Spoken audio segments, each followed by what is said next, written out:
Salut à tous les amis, bienvenue sur ma chaîne pour une toute nouvelle vidéo. Une vidéo dans laquelle cette fois-ci, je ne vais pas jouer. Non, je ne vais pas jouer, je vais vous parler de cinéma. Mais rassurez-vous, je vais également vous parler de jeux vidéo puisqu'on va parler de Biohazard Vendetta, le troisième film d'animation qui s'attarde sur la licence Resident Evil, forcément ma série préférée. Donc j'étais obligée de vous en parler et j'ai eu la chance hier d'aller assister à l'avant-première au Grand Rex à Paris. Alors sachez en tout premier lieu qu'il ne sortira pas au cinéma en France, il sortira uniquement en DVD Blu-ray en septembre, donc ça vous permet d'avoir le temps de réfléchir si vous voulez vous le procurer. Je vais donc vous donner mon avis, mais sachez qu'il sera aussi disponible le 26 juin prochain en VOD, donc vous pouvez ne pas prendre trop de risques, vous pouvez le louer simplement. En tout cas, si ça vous fait un petit peu peur, les films Resident Evil, moi c'est le cas, hein, les films avec Mia Jovovich, je ne suis pas très fan, mais si ça vous fait un petit peu peur, sachez que c'est pas si mal que ça. Alors pour ceux qui ne connaissent pas le pitch de l'histoire, on va retrouver donc Léon, Chris et Rebecca. Donc Chris qui est toujours membre de l'unité spéciale BSAA, qui mène une enquête en fait sur un trafic d'armes biologiques et il va être amené, regardez, à se retrouver dans un manoir à la résidente, quoi, un manoir Spencer avec le grand hall avec les doubles escaliers, la salle à manger, les hordes de zombies, les horloges, les longs couloirs sombres, les grandes fenêtres. Bref, c'est du Resident Evil à fond. Ça, c'est le gros clin d'œil du film. Et puis on va également retrouver Rebecca Chambers qui travaille sur un médicament, sur un vaccin pour lutter contre ce nouveau virus. Et pour cela, ils vont avoir besoin de Léon Kennedy. Pourquoi Léon ? Eh bien parce que ce nouveau virus a beaucoup de similitudes avec les virus, le virus qu'on avait rencontré dans Resident Evil 4, qui avait été, on va dire, mis au point par la société, on va dire plutôt la secte Los Illuminados, et donc forcément, il connaît le sujet, Léon, et au départ, il n'est pas trop chaud pour les accompagner dans cette nouvelle aventure, mais il va quand même accepter. Ils vont donc tous les trois se lancer dans cette nouvelle histoire qui est pleine de rebondissements et que j'ai trouvé vraiment pas mal pour le coup, parce que déjà il y a plein de références et en plus techniquement c'est vraiment très joli. On a vraiment droit à quelque chose, enfin un film de qualité, et puis surtout on va avoir des scènes de combat qui sont très bien chorégraphiée, notamment entre Chris et le méchant. Alors je suis pas surprise parce que le film a été chapeauté par Kobayashi, Hiroyuki Kobayashi, qui est le producteur de Resident Evil 6, donc il y a énormément de Resident Evil 6, et autant dire que si j'aime pas RE6, si j'aime pas trop l'angle action dans les jeux vidéo Resident, dans les films, ça passe très bien. Le film a été donc réalisé par Takanori Tsujimoto, épaulé par Takashi Shimizu, qui est le réalisateur de The Grudge, version japonaise, qui est quand même un très bon film d'horreur. D'ailleurs, on a une sorte de Sadako dans le film, dans la scène du manoir, vous verrez, on sent qu'il y a cette inspiration-là.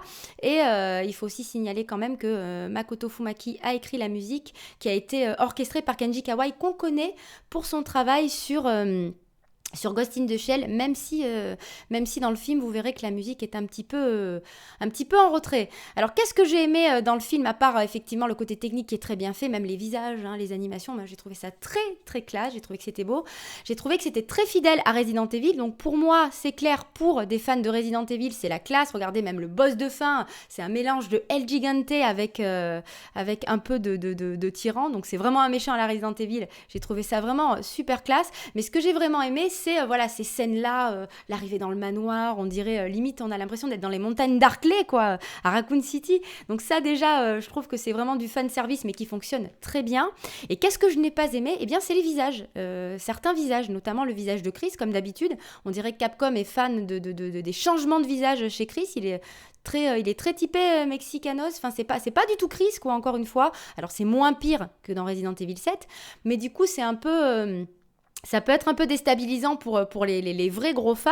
Et pareil pour Rebecca, on la reconnaît pas tant que ça, à part qu'elle a effectivement, voilà, elle a ses cheveux courts et elle a la tenue, une tenue assez similaire à celle qu'elle portait quand elle faisait partie des Stars. Mais voilà, quoi, c'est pas, en termes de visage, c'est pas exceptionnel. Ils auraient pu faire mieux. Le seul finalement qui se ressemble le plus, c'est Léon Kennedy, même si dans cette comment dire, dans cet épisode, il a les cheveux encore plus bruns. On dirait qu'il se fait des couleurs constamment. Il est plus du tout blond. Enfin bref, c'est pas très grave. Ça reste quand même Léon Kennedy. Puis regardez, on a un méchant qui est un peu à la Wesker, avec la même coupe de cheveux. Enfin, il y a plein de grosses références et de petits clins d'œil. Vous verrez, ceux qui sont vraiment fans, en tout cas, je pense que vous allez apprécier. Il y a un bon rythme. On s'ennuie pas une seule seconde. On a vraiment des scènes alors qui tournent un peu au ridicule, mais du coup c'est un nanar quoi. Resident, ça a toujours été un nanar, ça se prend pas du tout au sérieux, hein. Il faut vraiment y aller en se disant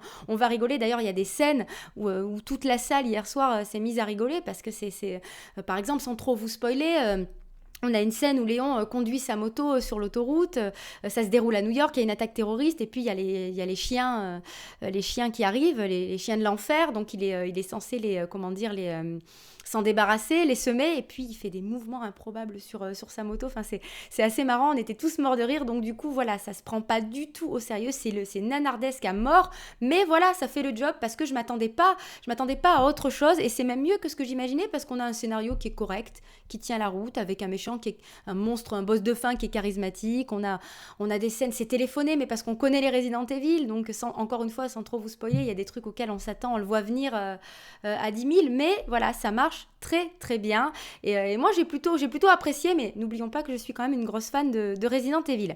Mais si vous vous posez encore des questions, si vous hésitez à louer le film ou à vous le procurer en Blu-ray DVD, bien sachez que si vous avez un compte PSN japonais, c'est très facile à faire si c'est pas le cas, mais surtout un PSVR, eh bien Capcom pour promouvoir le film a lancé une expérience VR, Biohazard Experience VR. Vous découvrez les images ici, qui va vous permettre en fait d'incarner un infecté. Alors c'est pas un jeu vidéo, hein, c'est vraiment une expérience en réalité virtuelle. Mais ça va vous permettre en fait de tourner la tête dans tous les sens, donc de voir vraiment l'univers de film, parce que ce que vous voyez là, vraiment, on le voit dans le film, hein. Et d'ailleurs, vous allez être propulsé après dans une scène du film directement. Je ne vous dis pas quand, comment, pourquoi, les tenants, les aboutissants, mais vous allez être plongé en fait dans une des scènes, dans une des scènes du film avec Chris et Léon. Et donc pour ceux qui hésitent un peu à aller voir le film, vous allez tout de suite voir l'ambiance et le côté action. C'est vraiment un film d'action, hein. C'est un gros film bourrin, c'est très très gore, ça explose dans tous les sens, ça tire toutes les 2 minutes, enfin vraiment il y a un gros rythme, mais au moins voilà, si c'est pas du tout votre genre de film, si vous vous attendez à voir un Resident Evil, c'est un nouveau film, un Resident Evil totalement horrifique comme les jeux, c'est pas du tout ça, c'est vraiment... Voilà, c'est vraiment un gros film d'action, mais vous voyez, c'est très joli. Alors, l'expérience en VR, c'est pas super beau parce que ça reste de la réalité virtuelle.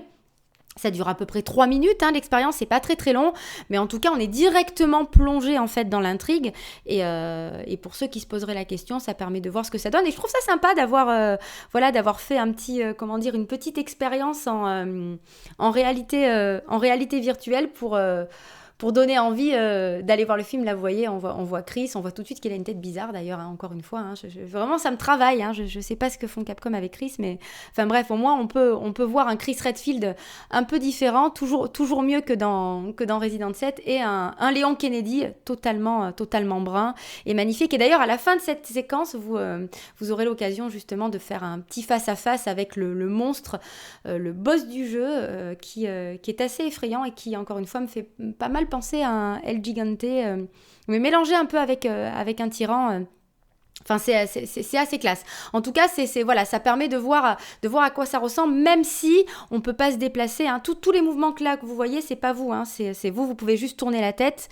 Tout ce que vous voyez, c'est vraiment le jeu. Tout est scripté, voilà, le fameux méchant qu'on retrouve dans le film et qui vous déglingue à la fin. Donc voilà, c'est assez efficace comme petite expérience. En tout cas, si vous hésitez à aller voir le film, ça peut déjà vous donner un petit peu, vous mettre l'eau à la bouche. En tout cas, merci d'avoir suivi cette vidéo. L'avis global, c'est que moi j'ai bien aimé, mais n'hésitez pas à donner votre avis, à laisser des commentaires comme d'habitude. Vous savez que j'aime parler avec vous des sujets que j'aborde dans mes vidéos. Dites-moi si vous comptez vous procurer le film, si vous comptez le louer simplement, si ça vous branche pas du tout, si ça vous fait le même effet qu'avec moi avec les vrais films avec Milla Jovovich, si ça vous branche pas du tout, ou au contraire, si ça vous plaît, vous étiez peut-être même déjà à l'avant-première. Dites-moi tout. Et puis si la vidéo vous a plu, comme d'habitude, le pouce et abonnez-vous si c'est pas déjà le cas. Je ne comprends pas pourquoi, mais abonnez-vous.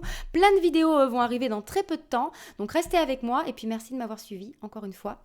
Je vous aime et je vous fais plein de bisous. Ciao!